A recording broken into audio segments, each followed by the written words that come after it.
పిత పుత్ర పవిత్రాత్మ నామమున ఆమెన్. ప్రియ జ్ఞానవాణి ప్రేక్షకులకు ప్రభు యేసు నామంలో శుభోదయం. మీ అందరికీ పునీత అన్నమ్మ గారి 4వ రోజు నవదిన ప్రార్థనల ధ్యానానికి హృదయపూర్వక స్వాగతం. ఈనాడు మనము పునీత అన్నమ్మ గారి ఔదార్యం లేదా ఉదార స్వభావాన్ని గురించి ధ్యానించుకుందాం. పునీత అన్నమ్మ గారు దేవుని కృపకు పాత్రురాలు మాత్రమే కాదు, ఆమె ఒక ఔదార్యపూరితమైన హృదయంతో జీవించిన గొప్ప స్త్రీమూర్తి. ఆమె జీవితం నిరాడంబరంగా ప్రార్థనతో నిండి ఉండడం మాత్రమే కాదు, తనకు ఉన్నదాన్ని దేవునికి మరియు ఇతరులకు తిరిగి ఇచ్చే ఉదార స్వభావానికి నిలువెత్తు నిదర్శనం. ఉదారత్వం లేదా ఔదార్యం అంటే మన దగ్గర ఉన్నదాన్ని ప్రేమతో స్వార్థం లేకుండా పంచుకోవడం.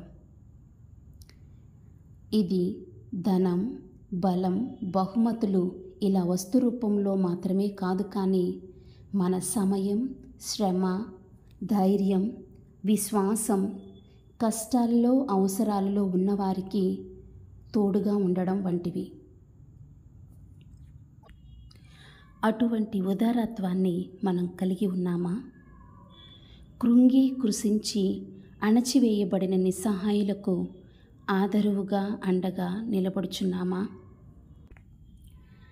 మన పాలక పునీతురాలైన అన్నమ్మ గారు రోజులోని 24 గంటల సమయాన్ని కొన్ని గంటలు ఇంటి పనులకు, కొన్ని గంటలు దేవాలయానికి వెళ్ళి ప్రార్థించుటకు, మరియు కొన్ని గంటలు పరులకు సహాయం చేయుటలోనూ కాలాన్ని వెచ్చించారు.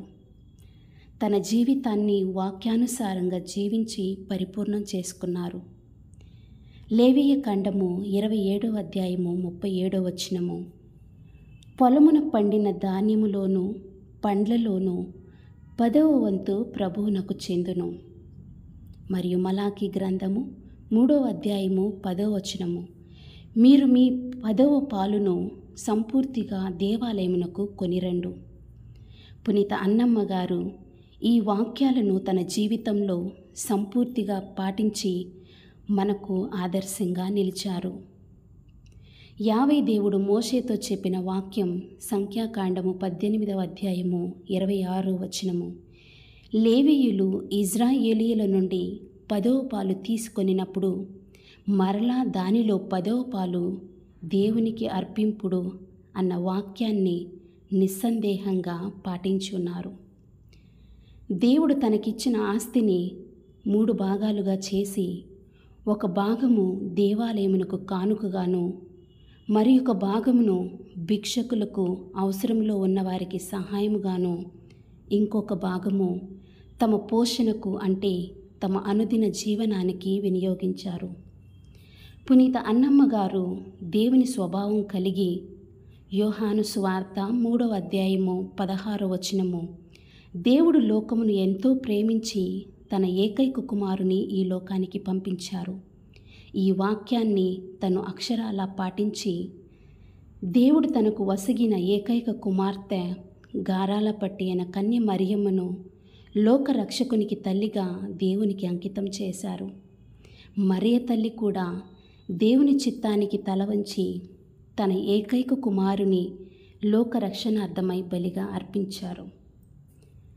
ప్రియ సహోదరి సహోదరులారా, మనం కూడా పునీత పౌలు కొరింథీయులకు రాసిన 2వ లేఖ 9వ అధ్యాయము 7వ వచనం చెప్పినట్లు, సంతోషంతో దానమనొచ్చు వారిని దేవుడు ప్రేమించును అన్న వాక్యానుసారం జీవిద్దాం.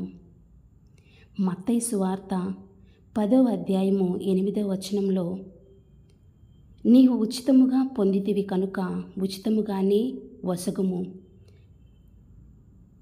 దేవుడు మనకిచ్చినటువంటి అనుగ్రహించిన సుగుణాలను ఇతరులకై వెచ్చించే నిస్వార్థమైన మనస్సును మనకు వసుగుమని పునీత అన్నమ్మ గారి మధ్యస్థ ప్రార్థన ద్వారా ఆ దేవాది దేవుని వేడుకుందాం. ఆమెన్. పునీత అన్నమ్మ గారా, మా కొరకు వేడుకొనండి. పునీత అన్నమ్మ గారా, మా కొరకు వేడుకొనండి. పునీత అన్నమ్మ గారా, మా కొరకు వేడుకొనండి.